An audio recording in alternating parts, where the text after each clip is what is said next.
અમદાવાદમાં બહારની પાણીપુરી ખાતા પહેલા સાવધાન. રાણીપ વિસ્તારમાં પાણીપુરીમાંથી પ્રાણીનું હાડકું નીકળ્યું છે.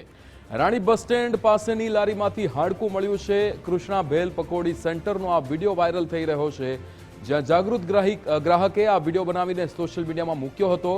વાયરલ વિડીયોની ગુજરાત ફર્સ્ટ પુષ્ટિ નથી કરતું, પણ આ વિડીયો જે ગઈકાલથી જ અહીંયા વાયરલ થઈ રહ્યો છે. રાણીપ વિસ્તારનો આ વિડીયો હોવાનું સામે આવે છે. પાણીપુરીમાંથી હાડકું નીકળ્યું છે પ્રાણીનું, તેવું અહીંયા આ વિડીયોમાં બતાવવામાં આવે છે. રાણીપ બસ સ્ટેન્ડ પાસેની લારીમાંથી હાડકું મળ્યું છે.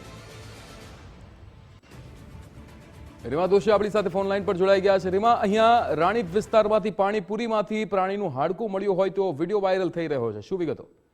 જી ચોક્કસથી ગઈકાલથી એક ગ્રાહકની આ ફરિયાદનો વિડીયો વાયરલ થયો છે કે અમદાવાદના રાણીપ બીઆરટીએસ બસ સ્ટેન્ડની નજીક આવેલ કૃષ્ણા ભેળ પકોડી સેન્ટર પર જ્યારે ગ્રાહક પાણીપુરી ખાવા માટે પહોંચ્યું ત્યારે પાણીપુરીમાંથી તેને આ હાડકું છે તે મળી આવ્યું. પ્રાણીનું હાડકું હોવાનું પ્રાથમિક માલુમાત પડી રહી છે, પરંતુ આ સમગ્ર મામલાને લઈને ક્યાંક લોકોએ પણ હવે સાવચેત રહેવાની જરૂર છે. અમદાવાદ મહાનગરપાલિકા દ્વારા અગાઉ પણ પાણીપુરીની લારીઓ ઉપર એક મેગા ડ્રાઈવ ચલાવવામાં આવી હતી. સડેલા બટેકા અને પાણીમાં પરવાનગી વિનાનો ફૂડ કલર વાપરવા વાળા એકમો સામે કાર્યવાહી થઈ હતી, પરંતુ આ ઘટના છે તે ક્યાંક જો સાચી હોય તો લોકોએ ખરેખર સજાગ રહેવાની જરૂર છે. અને હવે જોવાનું એ રહેશે કે આ પાણીપુરીની સામે અમદાવાદ મહાનગરપાલિકાના આરોગ્ય વિભાગ દ્વારા કેવા પ્રકારની કરવામાં આવે છે, કારણ કે અત્યાર સુધી પાણીમાં વંદો નીકળે કે કોઈ અન્ય જીવાત નીકળવાની ઘટના હતી, પરંતુ આ હવે પ્રાણીનું હાડકું નીકળ્યું છે,